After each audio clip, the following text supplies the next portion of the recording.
ಎಲ್ರಿಗೂ ನಮಸ್ಕಾರ. ನಾವಿವತ್ತು ಕೋಸ್ ತೋಟಕ್ಕೆ ಬಂದಿದ್ದೀವಿ. ಇದು 1 ಎಕರ್ ಲ್ಯಾಂಡಲ್ಲಿದೆ. ಇವತ್ತು ನೀರು ಬಿಡೋಣ ತೋಟಕ್ಕೆ ಅಂತ ಬಂದಿದ್ದು. ಸಿಂಗಲ್ ಫೇಸ್ ಕರೆಂಟ್ ಆದರೆ 24/7 ಇರುತ್ತೆ. ತೋಟಕ್ಕೆ ಬೇಕಾಗಿರೋದು 3 ಫೇಸ್ ಪವರು. ಇದು ಶಿಫ್ಟ್ ವೈಸ್ ಇರುತ್ತೆ. ದಿನಕ್ಕೆ 3 ಅವರ್ ಮಾತ್ರ ಇರುತ್ತೆ. ಅದು ಒಂದು ವಾರಕ್ಕೂ ಇನ್ನೊಂದು ವಾರಕ್ಕೂ ಶಿಫ್ಟ್ ಚೇಂಜ್ ಆಗ್ತಾ ಇರುತ್ತೆ. ಇವತ್ತು 10 ಗಂಟೆ ಶಿಫ್ಟ್ ಬಂದಿದೆ. ಅದಕ್ಕೆ ಇಲ್ಲಿ ಮೋಟ್ರ್ ಆನ್ ಮಾಡಿ ನೀರು ಬಿಟ್ಟಿದ್ದೀವಿ. ನೀರು ಬಿಡಬೇಕಾದ್ರೆ ಡ್ರಿಪ್ಪೆಲ್ಲ ಒಂದೊಂದು ಕಡೆ ಎಲ್ಲ ಲೀಕ್ ಆಗ್ತಾ ಇದೆ. ಇದನ್ನು ಫಿಕ್ಸ್ ಮಾಡೋಣ ಅಂತ ಫಿಕ್ಸ್ ಮಾಡ್ತಾ ಇದ್ದೀವಿ. ಬನ್ನಿ ತೋರಿಸ್ತೀನಿ.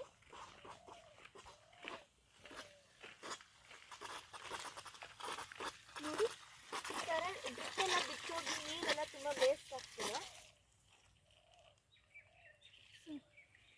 ಹಿಂಗೆ ಹೋಗಿರೋ ಕಡೆ ಎಲ್ಲ ಎಲ್ಲೆಲ್ಲಿ ಹೋಗಿದೆಯೋ ಅಲ್ಲೆಲ್ಲ ಫಿಕ್ಸ್ ಮಾಡ್ತಾ ಇದ್ದೀವಿ. ಇದೇ ಥರ 3 ಅವರ್ ಆಗಿದ ತಕ್ಷಣ ಮೋಟ್ರ್ ಆಫ್ ಮಾಡ್ಕೊಂಡು ಮನೆಗೆ ಹೋಗ್ತೀವಿ. ಅಷ್ಟೇ ಈ ವಿಡಿಯೋಗೆ. ಬಾಯ್.